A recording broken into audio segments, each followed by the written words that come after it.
Syirik yang dimaksud oleh mereka itu iri. Iri ya. Kalau syirik yang di sini disebutkan adalah menduakan Allah supaya setan tidak masuk. Lah setannya dia.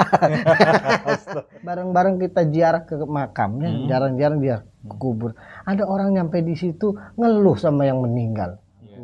Keturunan Nabi, dia tidak keturunan Nabi dan saling menjelekkan. Nah itu udah nggak pas. Jangan di ngopi, ngobrol penambah iman.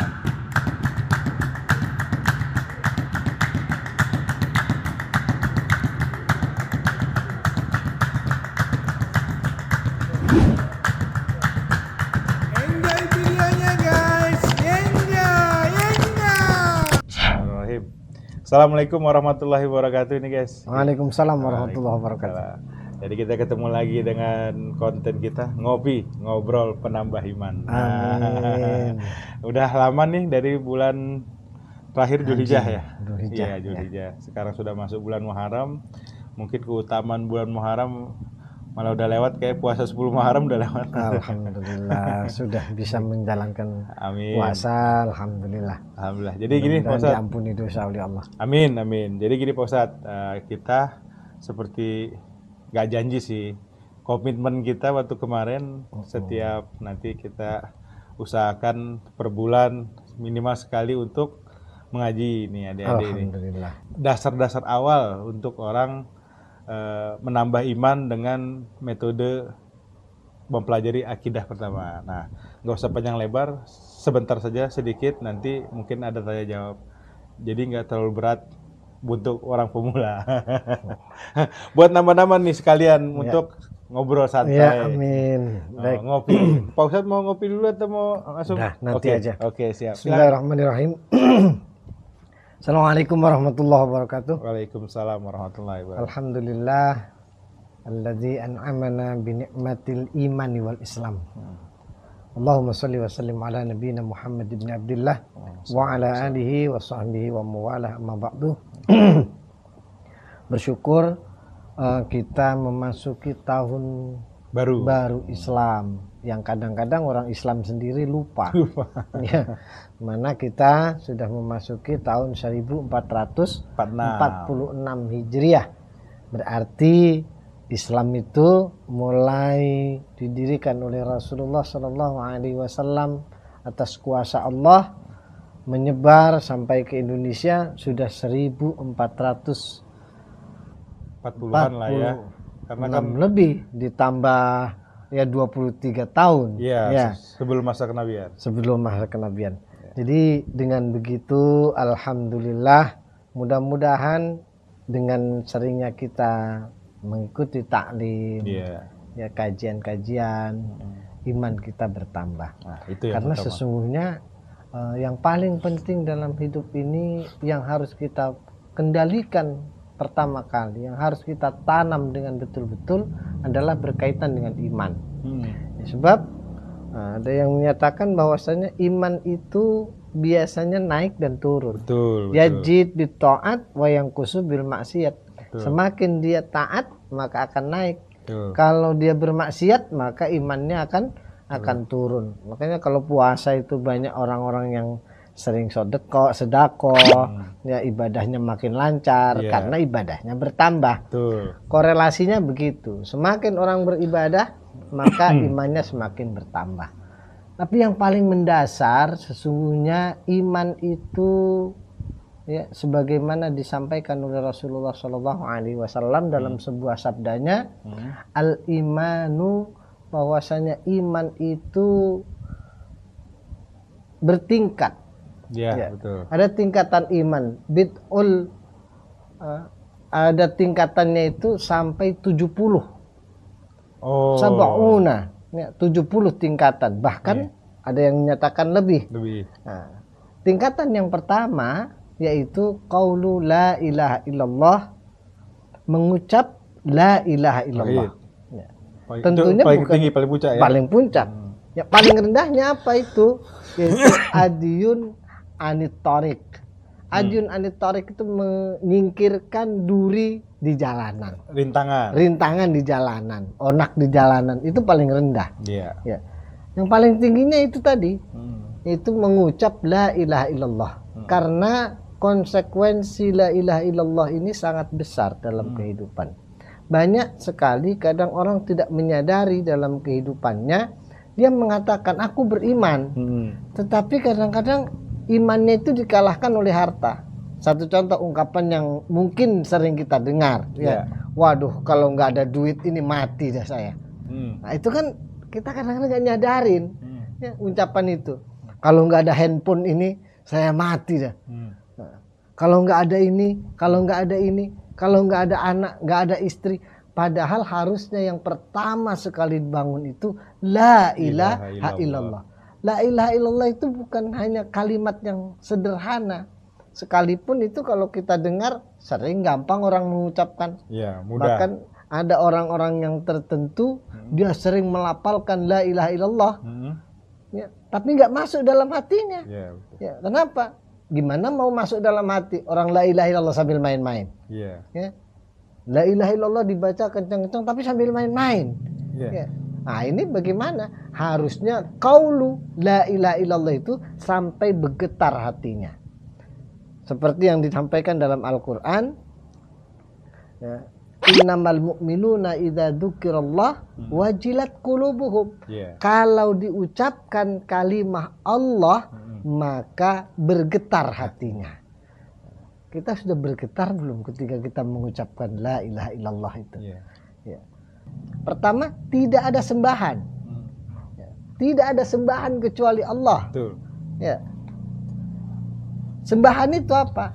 Tempat minta tolong, tempat kita itu berkeluh kesah.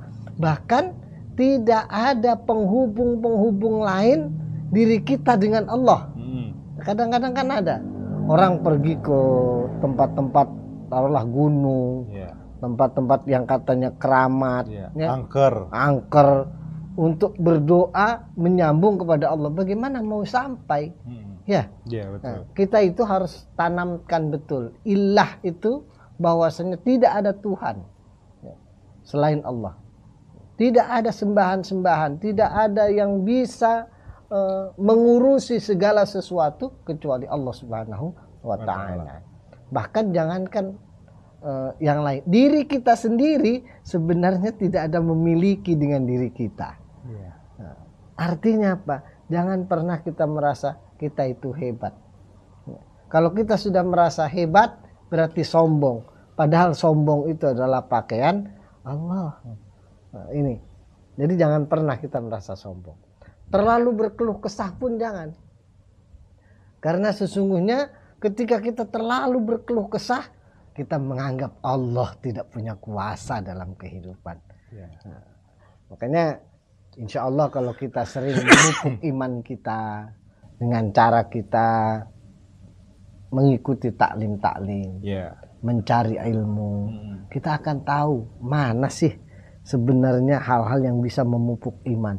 Ya, salah satunya tadi dengan cara kita berzikir, tapi dengan keyakinan betul bahwasanya tidak ada yang bisa menguasai kecuali Allah, tidak ada yang bisa merusak kecuali Allah, tidak ada yang bisa membangun kecuali Allah.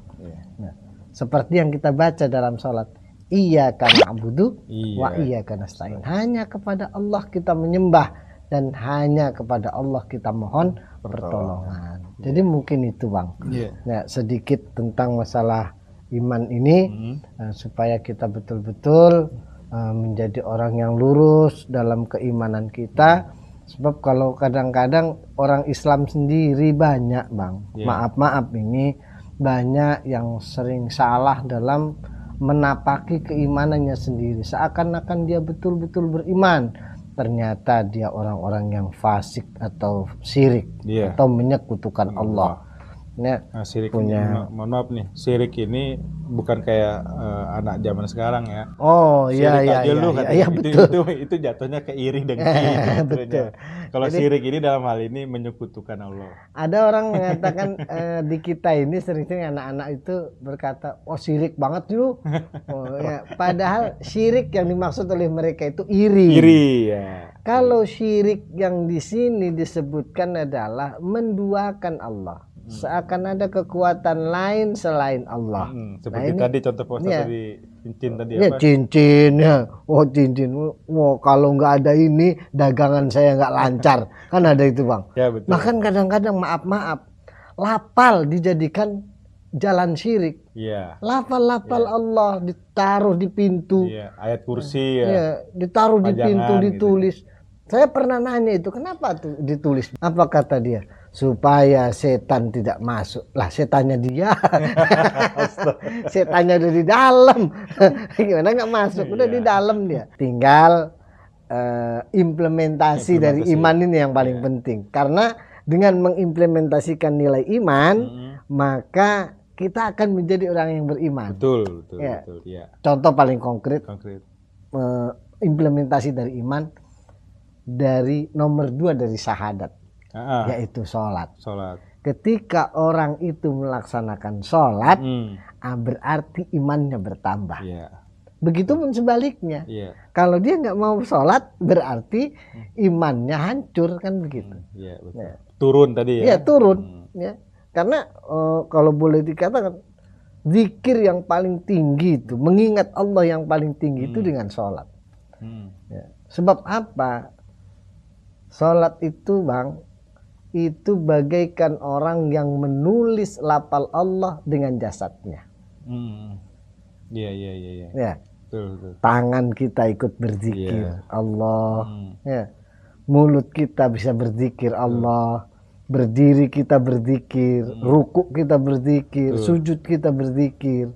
Tapi jangan coba-coba kita nggak sholat. Iya. Nah, ngaku Allah, ngaku beriman kepada Allah, tapi tidak sholat.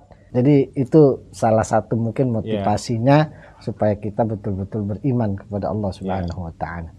Nah, jadi gitu ya guys. Nah ini jadi benar-benar kita setiap ada ngopi penambah iman. Judulnya gitu, ngobrol penambah iman, ya kan? Jadi memang setiap kita ini harus sadar kita menambah iman. Nah, salah satunya tadi kata Pak Ustadz, penambah iman itu dari yang paling tinggi kasih tahu tadi lafaz Allah tadi. Kedua malah stepnya selanjutnya sholat. Yang paling rendah itu menyingkirkan halangan jalan dari jalan. Ya, itu paling rendah. Itu nanti pun mungkin sudah nilai iman. Mau kita jabar satu-satu, tapi nanti aja ya kali ya. Sedikit-sedikit, tipis-tipis dulu guys. Jadi pertama untuk penambahnya kita nih iman kita, nah seperti sampai ke Pak tadi, kita harus selalu menambah iman setiap saat dengan mengamalkan ibadah yang penambah iman tadi. Jangan malah kontranya, ya itu maksiatnya, berarti turun iman kita. Betul. Contoh satu nih, sekalian nih langsung kita masukin sesi selanjutnya, sesi tanya jawab ringan gitu ya. Ada orang urusan amaliyah orang diurusin, ada yang nasab orang dipikirin ya. Nah yang terbaru nih, saya tadi nih baru banget tadi, kita harus mendoakan orang-orang yang sudah tiada. Ya kan gitu ya, kakek nenek kita gitu ya. Secara lahiriahnya tidak terlihat. Secara hakikatnya mereka melihat. Kalau kita tahu Quran dan Sunnah kan jelas itu. Orang yang sudah meninggal tidak mungkin balik lagi, apalagi melihat. Yang ada di hadisnya itu bahwa dia hanya diberitakan. Tidak dia lihat langsung. Itu salah satu contohnya. Nanti mungkin adik-adik ada nanya lagi. Nah, maksud saya dengan adanya Pak Ustadz menceritakan seperti ini, menambah kita iman, tidak keluar dari koridor supaya lurus. Karena kemarin adik-adik juga nanya off cam gitu ya. Nanyanya gering-gering kan posan. Kegiatan dari banyak-banyak orang yang banyak banget menyimpang gitu dalam hal ini. Tadi akidah tadi dalam hal ini betul. dia nak budi ilallah gitu loh. Jadi beribadah harus hanya kepada Allah gitu loh. Nggak boleh yang tadi melenceng sedikit dari batu tadi apa ya, atau tawasul atau wasilah yang tidak dalam koridornya, tidak ada SOP-nya gitu kan gitu. Jadi pas sekali, makasih Pak Ustadz untuk saat ini. Mungkin sementara kayak gitu, nanti ditanggapin apa tadi yang saya katakan.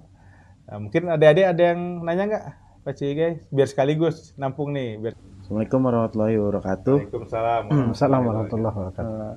Ustadz, saya mau nanya, eh, bagaimana orang yang cara kita lah ya, cara kita ngasih tahu kalau misalnya semua agama itu nggak sama. Kan ada yang berpendapat itu katanya semua agama itu sama, yang penting kita itu berakhlak baik lah gitu. Nah, dengan pembahasan la ilaha illallah tadi, nah gimana tuh Ustaz untuk komentar dan nasihatnya lah gitu. Ya. Dari SD mana ya, Pak? Ini anak SD tapi jenggotan kayaknya. Terus oke, kita tampung si Masalah akidah. Iya, ini masalah akidah. Toleransi lah. Iya, toleransi. Sebatas mana orang toleransi? Iya, itu? betul. Itu kan Iya. intinya begitu. Jadi yang pertama tadi bahwasanya kalau yang disampaikan sering tadi, ada yang ketika orang itu wafat, meninggal dunia, apakah dia melihat orang yang masih hidup? Iya. Jelas Al-Quran menjelaskan, Qulir ruhu min amri rabbi. Ruh itu urusan Tuhan. Iya, Nggak usah betul. mempersoalkan masalah Iya, itu. iya. Ya. Pada dasarnya itu untuk memotivasi saja. Motivasi apa? Supaya anak-anaknya yang ditinggalkan ini paling tidak mau mendoakan kedua orang tuanya. Sebab ini betul-betul Bang, banyak orang yang ketika orang tuanya meninggal, udah dianggap selesai. Sementara harta warisannya mereka berebutkan. Ya. Kan hadisnya jelas bahwasanya Rasulullah SAW pernah menyaksikan orang yang disiksa. Setelah itu mereka melihat kegembiraan. Apa penyebabnya? Karena setelah itu ada anak-anaknya yang berdoa untuk orang tuanya. Yang penting berdoa. Nggak ada lagi keinginan orang tua, apalagi dikirim-kirim makanan Bang. Iya. Ya, Udah kayak kirim bisa. makanan, udah nggak bisa. Ya, apalagi umpamanya ini ada kadang-kadang saya masih mendengar gitu, bareng-bareng kita ziarah ke makamnya, jarang-jarang dia ke kubur. Ada orang nyampe di situ ngeluh sama yang meninggal, atau cerita, Mama saya mau menikah. Emang mamanya kalau dikubur, kalau bisa Karena mamanya udah meninggal nih maksudnya. udah meninggal, dikubur dia. Nah, dia cerita, Ma, saya mau menikah, saya izin. Nah, izin mau menikah. Kalau mamanya bisa ngomong itu mah. Iya, makanya saya pertanyakan tadi kan nggak mungkin. Maksudnya dalam hal ini dia nggak mungkin untuk menghadiri situ. Makanya berarti kan level keilmuannya dari sini. Ya. Karena posisinya begini Pak Ustadz, setahu saya juga di Al-Quran ya, bahwa kalau andai kata, diperandaikan, andai kata dia kembali pun yang dicari hanya amal solehnya saja. Ya. Kalau memang dia kembali, nggak ada fungsinya dia ngeliatin kita di situ. Dia pasti sholat ditambahin apa kalau dia kembali. Kenyataannya tidak selama ini. Selama kita hidup saya nggak pernah. Jadi kemungkinannya kan secara akidah atau ketauhidan tadi tidak memungkinkan. Ya. Cuman kalau Pak Ustadz tadi bilang untuk motivasi ya memang untuk motivasi untuk ini. Cuman kondisi secara ketauhidan kita nggak bisa. Ya, cuman kadang-kadang begini Bang, maaf ya, seringkali kita ada media apalagi zaman sekarang ini ya, hal-hal yang begitu dibesar-besarkan. Ya, sampai dimunculkan seakan-akan betul gitu. Ya, padahal itu semua ya bisa jadi ada yang model begitu, tapi itu jin. Iya betul. Kalau jin ya, itu betul. Ya kan dimanapun ada jin. Ya, Jin betul. itu hak dia, orang alamnya beda sama kita. Ya. Ini makanya di garis bawah itu tadi Bang. Kalau ada yang berkata tentang ruh, yas'alunaka 'anir ruh, qulir ruhu min amri rabbi. Kalau ruh itu urusan Tuhan, udah selesai. Rasulullah pernah ditanya masalah itu, ya. Rasul pun menjawab, qulir ruhu min amri rabbi. Ruh itu urusanku, kata Allah. Jadi kalau ada orang ngomong seperti itu, kalau nggak jin, kedua dia sok tahu. Berlebihan. Jawabannya cuma dua. Berlebihan sok tahu atau memang itu jin. Oke. Sekarang yang Pak Igai ini infokan tadi. Baik, yaitu berkaitan dengan toleransi. Yang saat ini ada orang mengkaburkan, ya, mengkaburkan ayat yang menyatakan inna dina indallahil Islam. Sesungguhnya agama di sisi Allah, indallah Islam. Ya. Ya kalau kita orang Islam harus yakin bahwasanya hanya ya, karena kalimatnya itu jelas, inna dina indallah, di sisi Allah adalah Islam. Tapi bagi kita umat Islam harus yakin betul hanya agama Islam yang benar. Al-haqqu min rabbikum, bahwasanya kebenaran itu datangnya dari Allah. Kalau hanya dari manusia, tidak ada yang benar. Nah itu. Nah, adapun kita terhadap mereka, urusan kita hanya lakum dinukum waliyadin. Ya. Makanya ada istilahnya itu dalam kaidah toleransi tadi.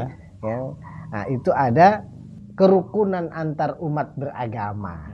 Bagaimana caranya? Berarti kan lebih dari satu. Dari situ ya, antar umat beragama. beragama. Antar umat beragama. Berarti kan ada agama-agama di situ. Nah, tapi yang kita yakini cuma satu. Yang kita yakini hanya Islam saja yang benar. Kalau kita umat Islam. Tapi secara toleransi. Secara toleransi ada kerukunan antar umat beragama. Bahkan ini jelas, hadisnya jelas. Siapa yang membunuh, membunuh orang, ya, sekalipun itu orang yang agamanya lain. Satu orang itu sama membunuh orang seluruh dunia. Ini jelas. Nah, itu ajaran Islam. Jadi ajaran Islam itu tidak ada saling menyakiti antar apalagi membakar tempat ibadah. Ketika perang saja, tidak boleh membakar tempat ibadah orang lain. Ini perang. Ya. Itu dalam Islam. Nah, makanya dalam Islam dibatasi, lakum dinukum waliyadin. Untukmu ya agamamu, untukku agamaku. Jangan mencampur adukkan. Hari ini kita beragama model ini, besok beragama model ini. Ini nggak bisa. Toleransi tidak begitu. Nah, adapun kepada sesama agama, kan toleransi umat beragama, ada toleransi umat seagama. Ikmaluna walakum ikmalukum. Yang kamu lakukan ya lakukan. Yang aku lakukan yang aku lakukan. Yang terpenting jangan merubah koridor tentang keimanan. Kalau keimanan pasti sama. Tapi kalau fikih, namanya fikih itu di mana daerah akan berbeda, Bang. Ya. Disesuaikan fikih itu. Nah, ini jangan sampai kita menang sendiri. Oh, pokoknya kalau nggak model kayak saya, haram. Ya, selama tidak koridor tauhid tadi. Selama koridor tauhid itu udah benar, jangan pernah kita mengharamkan yang lain. Nah ini, jadi i'maluna walakum i'malukum. Makanya ada tauhidul ilahiyah, ketauhidan dalam satu Tuhan. Ya. Siapa itu? Allah, itu sesama Islam. Tauhidul ubudiyah. Ada kesatuan dalam beribadah. Betul. Ya, seperti orang haji. Ya, madhabnya berbeda-beda. Ya, di haji itu jutaan orang dengan madhab yang berbeda. Yang kita kenal aja ada 4 madhab. Ya. 4 padahal ratusan madhab yang ada di situ. Ya, tapi jangan mencampur adukkan. Nah, itu tapi harus jangan mencampurkan ketauhidan. Ya, jangan mencampur adukkan ketauhidan, apalagi mencampur adukkan agama dan sebagainya, jangan. Nah, ini. Jadi begitu. Itu yang disebut toleransi. Ya, sudah puas? Oke. Sementara kayak gitu dulu, guys, karena kalau panjang nanti ya kedepannya habis bahasannya. Oh ya, sebenarnya nggak habis. Ya, kita kalau belajar agama nggak habis-habis. Ilmu sampai ke liang lahat. Insya Allah. Yang akan datang mungkin kita membahas kelanjutan tadi. Kelanjutan ini. Ya, setelah kita itu beriman kepada Allah dengan benar. Syahadat itu kan ada 2. Ada syahadat tauhid, la ilaha illallah, ada syahadat rasul. Wa asyhadu anna Muhammadan Rasulullah. Ya, sebab banyak juga yang kemarin-kemarin ini saya juga kurang setuju kalau sesama muslim gitu mengedepankan pendapatnya. Aku keturunan Nabi, dia tidak keturunan Nabi, dan saling menjelekkan. Nah, itu udah nggak pas. Jangan diterusin. Nanti buat next episode kita. Insya Allah. Oke, guys, terima kasih sudah nonton. Nanti kita lanjut lagi di ngobrol penambah iman. Mantap. Amin. Insya Allah. Assalamualaikum. Waalaikumsalam warahmatullahi wabarakatuh.